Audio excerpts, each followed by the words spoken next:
Unbroken, the podcast with Madeline Black. Healing through storytelling.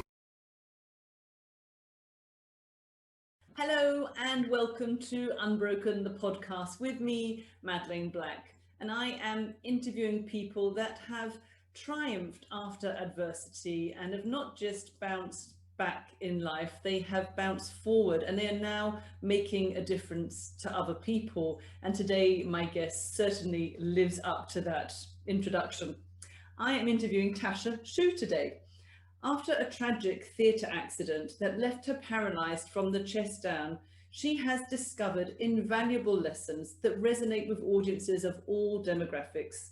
Since 2007, she has been travelling across her home country of America and challenging listeners to overcome and persevere no matter what life throws at them. The importance of this message became painfully clear in 2014 when a close friend lost their son to suicide. Logan was only 14 years old. Her path curriculum is a pledge to Logan and gives youth a young voice to reach out, ask for help, and know that there is hope. Tasha has 2 degrees, she drives, she's been crowned Miss Wheelchair USA 2012 and has received so many awards recognizing the work she does with young people and people with disabilities and inspiring others. She's the author of 2 books and she lives in Wisconsin with her husband, Doug, who is also her manager. So welcome, Tasha. So lovely to have you here on my show. How are you? Thank you. Thank you. I'm wonderful. Thank you so much for having me. Pleasure. So I have read your book since we last spoke, and it is quite some journey you have been on. Oh my goodness. I wouldn't believe it myself. I mean, it's pretty amazing of what what I've been through, but what has happened. And that's what I love sharing. Yeah. So the very first question that I ask everybody is, what does the word unbroken mean to you? Wow. Well, that is that's a great question.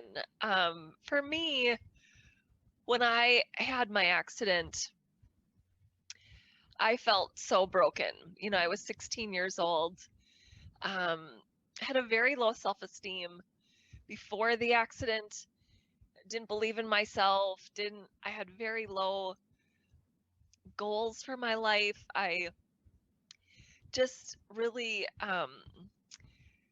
didn't have a vision and didn't really believe in myself. And it was, and then the accident happened, and they told me that I would never walk again. I would be a quadriplegic. And I felt so broken. Mhm. I felt so like I felt like my life had shattered into a million pieces and that they would never come back again and that I would always look back at the accident wishing that it hadn't happened and feel like that was what wrecked my life. And yet after years of this journey, sitting in this wheelchair, learning all the things that I still could do and all the things that I would overcome and how I could help others. Man, that word unbroken is actually really what defines my life and really It shows, does. you know, what you can accomplish in life no matter what's thrown at you. And so that's I think that's just a beautiful word. Ah, A lot thank of people looking at me, a lot of people looking at me would think broken, but on the inside my spirit is what um you Well, know, just for me, the main message that came from your book, My Last Step Backwards, is not about focusing on what you can't do, it's focusing on what you can do. And that was and just beautiful because people make assumptions, don't they? They tend to see you, they see the wheelchair, they see that you're paralyzed from the chest down, poor you, all the pity. yeah, that's the thing that I when I was crowned Miss Wheelchair USA, that was my question that they asked. What is the one word you dislike and why? And I said pity, because I love my life and I don't want anyone to feel sorry for me because what I have accomplished and what I have learned I wouldn't change for anything. Mhm. And so I want people to know how happy I am, and really the joy that fills my life each and every day is what keeps me going. So That's brilliant. Can we go back to that day? Because, you know, when I first read that you had a theatre accident, I was really intrigued. I thought, what does that actually mean, a theatre accident? It didn't make any sense to my mind. Could you tell people, if that's okay, what happened to you? yes, so I was really involved in many different things. I was a very involved teenager. I loved sports, loved music, loved theater. I loved being on the stage. Mhm. And it was November of my junior year of high school. And I had been practicing for the past 2 months for my high school's musical production, The Wizard of Oz. And we had been at the same theater the year before. We did Grease, where I had the lead role as Sandy. And You so had the I was star just, role, yes. yes, I was just amazing. I was just loved that musical so much. So this year I was a chorus member, so I kind of didn't have such a big role, but was now able to learn more of the technical parts of theater, which was great because that was something that I wanted to pursue as a career. And so for me, um, but as any theater production goes, it goes by real fast and crunch time comes. Mhm. And as many people look at The Wizard of Oz, it's a very technical production. And we only had 3 more nights until our opening night. So things were really chaotic and really, we were just really unprepared. And we had a scene change that was giving us a really long, just a hard time. It was taking way too long. And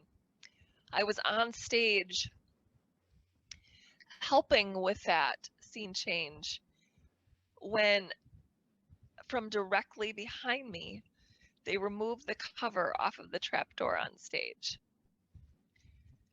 I had no idea. It was directly behind me.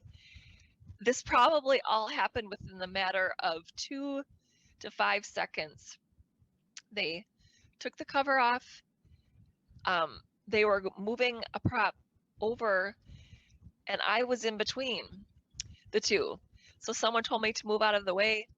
I took one step backward. It was just the first thing that my instinct just, okay, step back. And I fell through that open trapdoor. I fell 16 feet to a cement floor. I landed on the back of my head, Mhm. and I never lost consciousness. So I remember all of this. I remember falling, thinking just utter confusion. That's the only way I can describe it. Like, what in the world is going on? And then the back of my head smashing into the cement floor, and my body coming second and not leaving only one thing in between. And that was my neck. I actually heard my neck break. I didn't know what that meant. You know, I was 16 years old. I was invincible. I thought nothing bad could ever happen to me.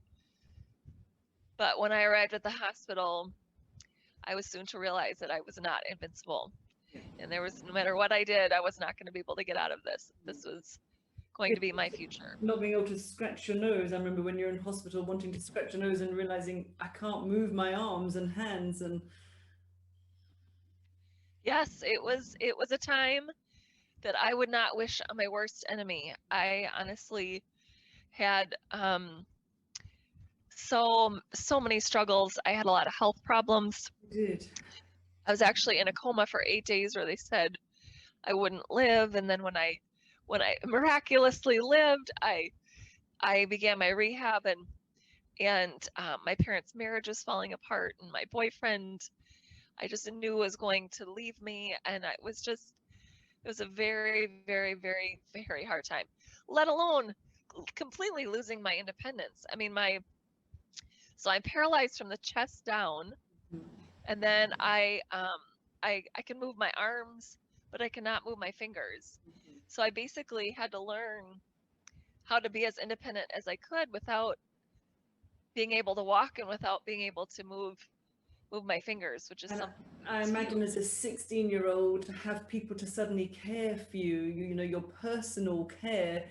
it must have been really, I don't even know what the word is. It's more than awkward. It must have just been horrific for you.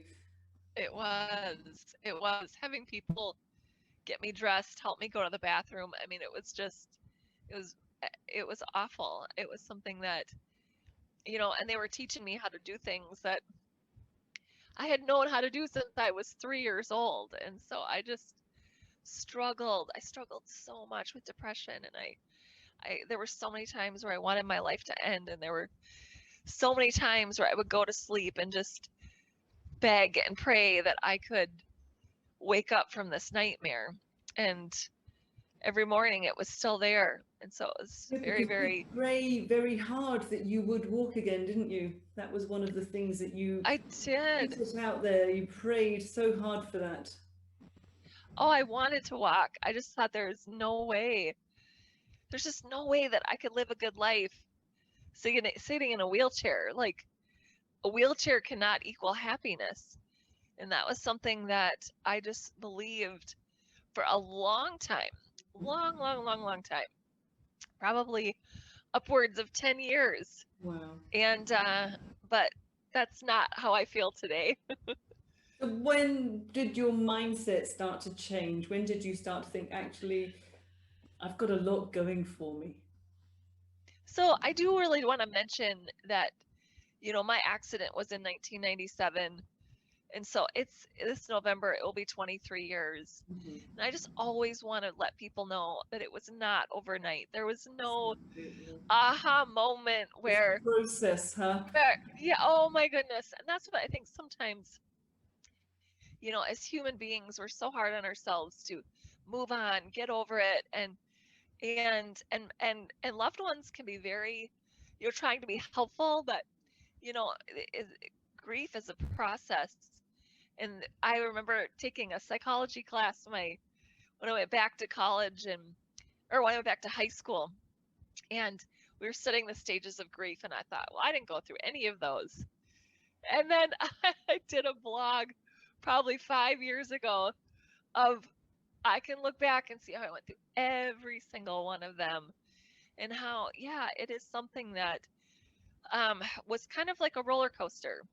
I'd have 3 good days, one bad day, 2 good days, 3 bad days. I mean, it was really hard to know what day was coming next. Mm-hmm. But I began seeing things that really changed my perspective slowly, um, of just being grateful that I was here, because I was not supposed to be here. I was in that coma for those 8 days, and Yeah, the and doctor said, when you just read a little bit or even watch your videos, you don't get that understanding until you read your book. When you hear what you went through and your parents, your family, your sisters, your brother sitting by your bedside, waiting for you to wake up, and then infections and comas, it's like sepsis nearly. It is remarkable that you survived all of that, really.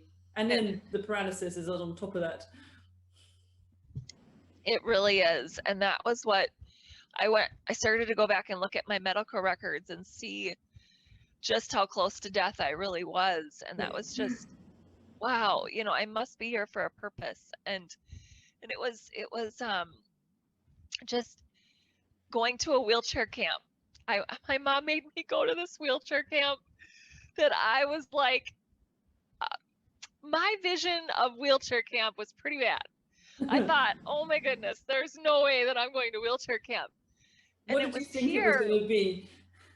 Oh my gosh, I feel so bad now, but I honestly thought it was just going to be a bunch of old people drooling, like sitting in these wheelchairs. And I thought, no way. And it's hilarious because now I'm on the board of the camp, and my husband and I, we go every summer, and we're dragging people with us because we know once they come, they'll be there for life. It's just Mhm. amazing. But that was a huge perspective change, because I never knew anybody in a wheelchair. I never knew anybody that was paralyzed except But for why old, would you though? You wouldn't really, would you?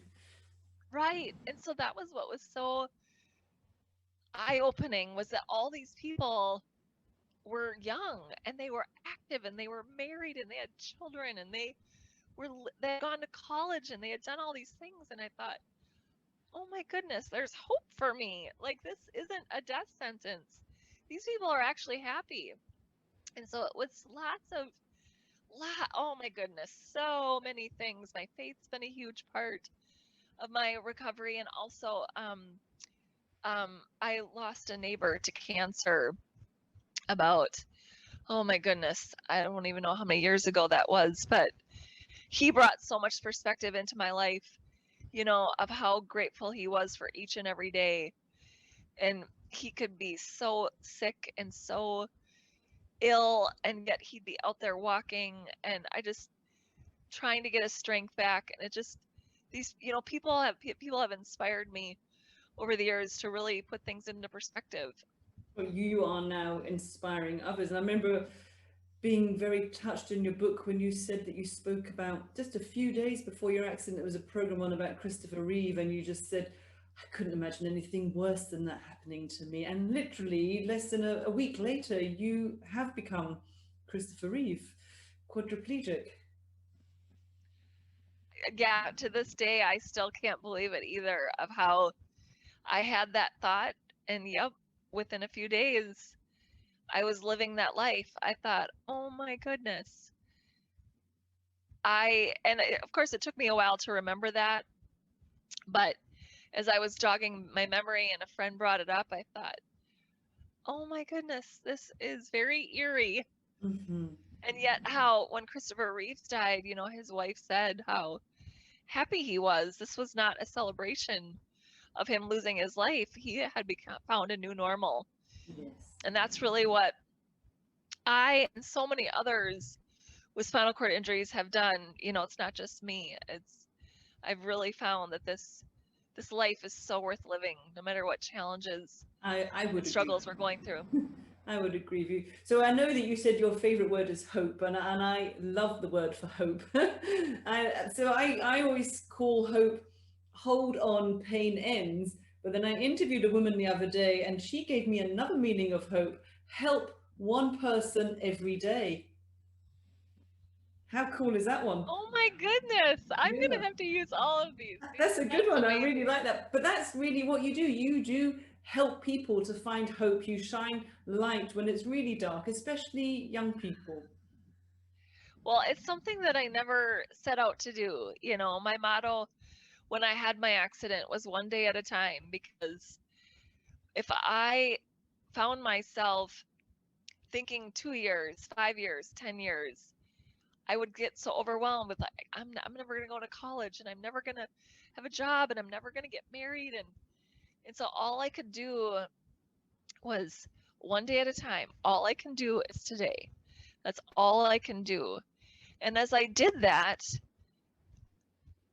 time just began to go by, and I went to college, and I learned how to drive, and then I mean, just all these things. And then when I got my second bachelor's degree, and it was like at 5 years, I look up and I'm like, oh my goodness, I've overcome. Wow, like, I didn't set out to be inspirational. I didn't set out to do anything different. I just wanted to live my life, and I wanted to just give my best, to say that I at least tried. And that's truly what I believe hope is, because it's just refusing to give up. It's just keeping going and believing that things can and will get better. And that's, for me, what I just have to pinch myself on, how happy I am, and how the things that I've accomplished, and the passion that I have for life, and the passion that I have for helping others. There's nothing more rewarding in this world than helping others. Because And I I read think, that you say that you're thankful for your accident, which some people would oh, find hard to understand. Can you explain what you mean by that? I know it doesn't make sense to the normal mind. I mean, and it does. I know that's something that I never thought I would say. And yet today, I mean that with every fiber of my being, that I would not go back if I could. I am thankful. I'm so thankful that I took that step back, because it made me who I am, and it taught me so many lessons. It taught me what life was about. It taught me all that I could accomplish. This 16-year-old who had no self-esteem, I turned into this woman that loves herself and loves life and is so different from that girl that fell through the trap door. So like Dorothy, she Yeah, finds home, and it's like saying that it woke you up, this accident. it really did. And it is what allows me, because my disability is so visible. When people see me, like you said in the beginning, oh, that poor girl in the wheelchair, and by the time I'm done speaking, and by the time they hear my story, they can see hope in their own lives, because we all have struggles. Yeah. We all have challenges. There's no such thing as a perfect life. And yet we just have to keep going, and we have to believe that better days are ahead, and that we Well, can accomplish anything we put our we mind to. don't have to, but you clearly made the choice. And that's exactly it. I've seen other people in my situation that struggled a lot more than I did, and haven't gone on to accomplish their dreams. And I've seen over and over and over again that it is a choice. It's a daily choice of picking ourselves up and giving our best. I mean, that's all we can do. Yeah. And who came up with a title for your book? Because every time I think of that title, it just was like, wow, my last step backwards and my last step backwards. It's just like there's so many meanings to that title. There is.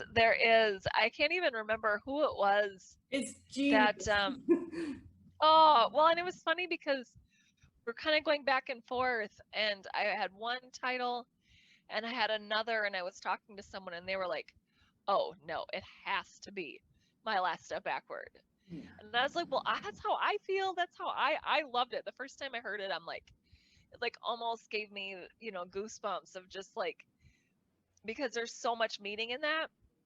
It was my last physical step, Yes. but I was not on a good path. I was not making good choices Mhm. when I had my accident, and yet it was my last step of making those poor choices, and I could now move forward and live this life that could be amazing and help so many people. And how was the book writing process for you? Did the words come easily, or did you struggle, or? Oh my goodness, I almost quit about 10 times. It was hard. It was hard. And I worked with a couple different people, and for me, I actually ended up working with my high school English teacher, and it was just, she could help because I love reading. I love reading. There's nothing better than picking up a book and just losing myself in it, and just, I can't put it down. And that's how I wanted my book written. And so I tried to do it myself, but I've learned in this life that we all need a team. And Absolutely. I have an amazing team that helps me be the best me that I can be. And so my high school English teacher helped me write that, and with her help, it made it so much easier. And so it was an amazing process, and she's just such a joy to work with. So yeah, so once she joined my team, then but I learned a lot. I mean, I giggle now because at all my speaking engagements, I told people, yeah, I'm gonna write a book, and it'll be out in about 3 to 5 months. It's a I long didn't process.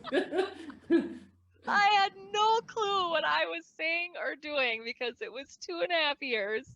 And even that, I mean, that's That's short. pretty good. Yeah. That is, so I definitely set more realistic goals when we wrote the second book, but it is something that I love to share my story. And when I speak, it's impossible for me to share all of it. And so I love giving people that aspect of getting to read, the full story that has been my journey. Yeah, it's impossible to cover everything, and I find every time you speak that you might cover one bit, or somebody will ask you a question and you go in a different direction. What I loved about your book was the relationships that were there already but deepened, like the relationship with your sister. It was just, she became like your warrior protector, and it was brilliant. She, oh my goodness, I have the most amazing family, and I get choked up every time I talk about them because I'm really, really blessed. And I had a mom that made extreme sacrifices. My entire family did. But yes, my sister rose up as I still have nurses and doctors that talk about the sweat that was running down the back of their legs when she'd be in the room. But she was the one that really, why are you doing this? And what is, because I was on a ventilator for the first 3.5 weeks. So I couldn't talk. I didn't know what was going on. They were just coming in and doing all these things to me. And I'm like, can somebody tell me what's going on? Like, why are we doing all of this? And so it was, I'm so thankful for her. And she still is one of my best friends. We're just super close and just so, so, so grateful for her. And I have an amazing brother too. So Yes. wonderful family. Yeah, but different support from different people. But she was Definitely. really a bit of a protector. Definitely. They all had their role and they all grieved in their own way. And I think that's another thing too, is it's so important when you're going through something to know that, all the other people around you are also grieving. And it was, everybody handled it in a different way, some well and some not. And it was something that in time we all had to work through. It's hard, isn't it? Because it's the ripple effect, and that really is their journey. It's come from what's happened to you, but it's not really. They have to do their own journey with it. Yep. And you Yeah. And must not take on any guilt at all for it, because I imagine that would be quite easy to do. I struggled with that so much in the beginning, especially because my parents' marriage was falling apart. And I just felt like, oh my goodness, if this hadn't happened, this wouldn't, they wouldn't be having these problems. And yet, what I found out later, was there was a lot of underlying The cracks issues are that, already there. Yeah. yeah. And so it was going to happen no matter what, but you can't help but carry that guilt and that burden of, how I was in the hospital for 6 months, the hospital bills and the financial stress on my family. And But that's hard for a British woman to read, because here we have the NHS, we don't have insurance. You would have been treated 100% free. You wouldn't have to pay for any of your medical care in any way. So it's always so wow. shocking when you hear the American system. Wow, yeah, that is definitely how it works here. And it was, my parents thought they had good insurance, but sure enough, when it came down, they realized that they didn't have good insurance at all. And so it was not a lot of things were not covered, and my family was expected to foot that bill. And so it was a lot of stress on my A family. lot of pressure. But one of the things that took you by surprise was when they took you off the ventilator. They obviously said you could speak again, but they never thought you would sing again. Right. Yep. So that is another miracle and Mhm. another amazing thing that I love, love, love to share, because singing was my passion. And that was, when I had my accident, I was like, okay, you can take volleyball, but you can take these things, but not my voice. I mean, that was the one thing that really made me unique and it was just my passion.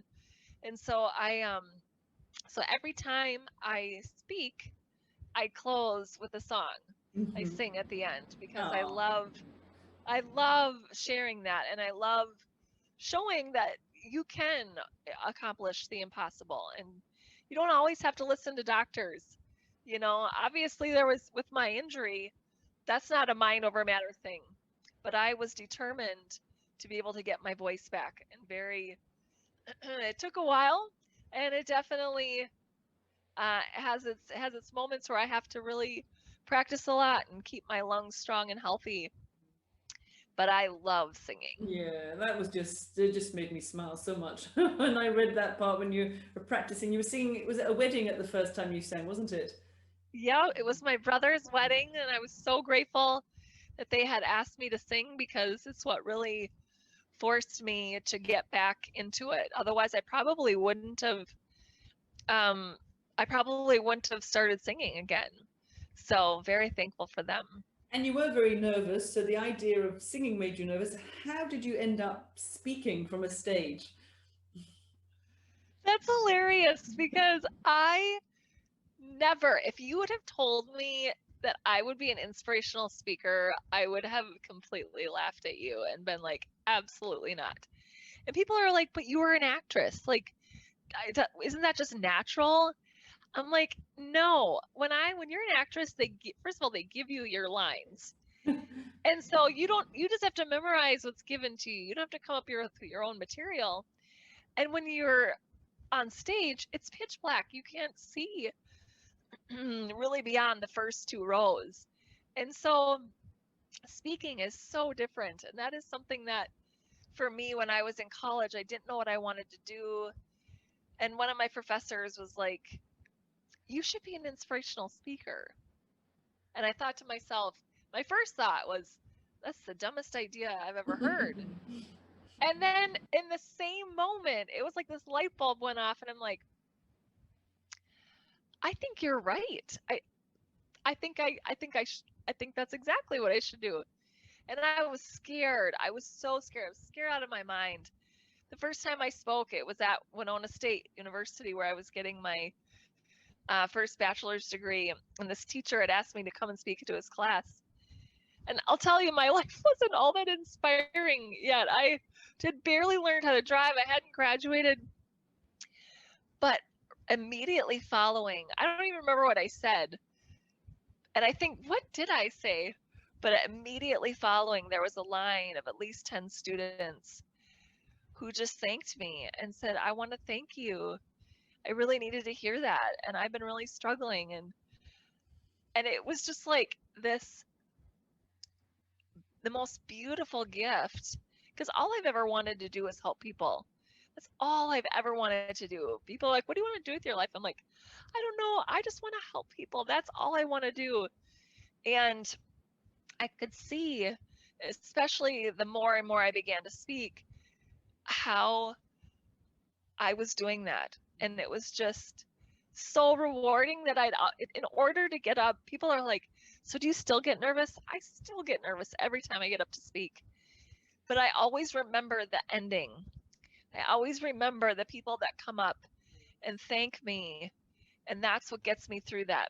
To give Because people hope where there is no yes, hope is a massive gift. And I know you speak a lot to young people because you hold Ryan very close in your heart. What kind of questions do the young people ask you? I bet they don't hold back, do they? no, and I love that because for me, I had so many stereotypes and generalizations about people with disabilities. And so when I began living with a disability, I began to realize these are not true. I can't believe. You're not a disabled woman, you're a woman with a disability. There is a huge difference. And that was for me just something that was like, wow, I need to be an open book. I need to educate people on what my life is like. And so I welcome those questions, and I love What's the questions. funniest thing they've ever asked you? Go on, tell us. Oh my goodness. It's actually, I've been asked so many questions. I don't even know if I can think of. I'm always thankful for the brave ones. How do you go to the bathroom? Do you have a good, because I got married a little over 7 years ago, and people are like, is he happily married? I'm like, oh yeah, baby. We have a very happy, healthy, normal marriage. And I always wink. And then my husband's face gets really red, and he goes and hides in a corner. People love to know all the goings on, don't they? Well, and it's real life. That's what I want people to know is that, Doug and I have a very healthy marriage as any other human being. And so it is it is um it's fun to share that stuff. So as we're kind of nearing to the end here, just wondering what kind of tips would you give people that are struggling right now, or the things that really helped you to get to where you're at today? And as we started by saying, it has been a journey. It's not an overnight fix. It's been a process. But what has really helped you along that journey? So I really think, there's a few things that I recommend. For me, I I really, really, really believe in gratitude lists, gratitude journals. Those are things that, in a world where depression is so prevalent, it's something that we need to remind ourselves every day what good is in our lives. And for me, that's what I did after my accident. I just didn't do it physically, I did it mentally.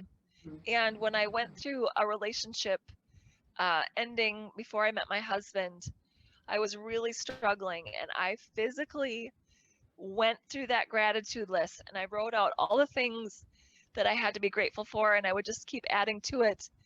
And it was really what helped me turn around. I don't know why a lot of people think, oh, I don't want to do that. It really, really, really does make a difference. And even a gratitude journal where every day you write down 3 things that you're grateful for. Music. Oh my goodness. Music, music, music.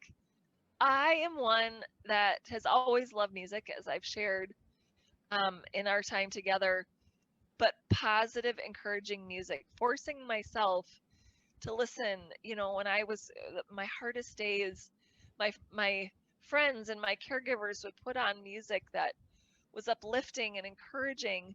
And even though sometimes I'd want to go in the corner and listen to my own negative music that kind of catered to my negative feelings, I saw what a difference that uplifting music meant to me. And so I really encourage, make a playlist, find a playlist that's just uplifting and can help you um, have joy and have that peace.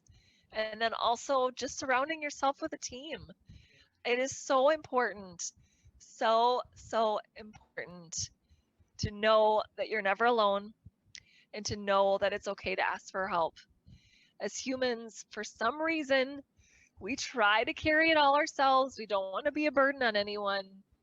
And yet we fail to realize that by asking for help, someone else gets to help you, and that makes them feel purposeful. It's a blessing to them. People want to help. They want to know what you need. And so it's really important to step out and ask for that help, whether that's through a family or a friend, or if it's professional help, seeing a counselor. I've actually gone to a counselor in the last 3 years, and it's been amazing. As a I don't know counselor, why. I would agree with you there. It is amazing. I did not have any counseling after my accident, and I don't know why. I think it was just a pride thing. And I think, oh my goodness, if I would have had counseling sooner, I would have been able to work through things so much faster. But it's easy to say that, but don't do that to yourself, because you have it when you no, have it. The time and wasn't that's right for you then. right. But I just want to encourage people to know that there's no stigma with it. I mean, it is Absolutely. so powerful of what telling someone else who's on the outside looking in. It's just amazing what progress can be made. And so I just really, really want to encourage people to know that it's okay. It's okay to ask for help. It's okay not to be okay. Absolutely. And I think those are important messages for any time, but especially now while we're all going through this COVID-19 coronavirus time. So I am just so grateful for having you on my show today, Tasha. Thank you so much for spending some time with us and sharing your inspirational story with us. Thank you. Thank you. It's been an honor. Thank you so much for having me. Timing, the dogs just started barking. Unbroken, the podcast, with Madeline Black. Playing now on all the main platforms, including Apple Podcasts, Spotify, Stitcher for Android, Google Podcasts, Amazon Music, iHeartRadio, and here. Play Unbroken, the podcast, with Madeline Black.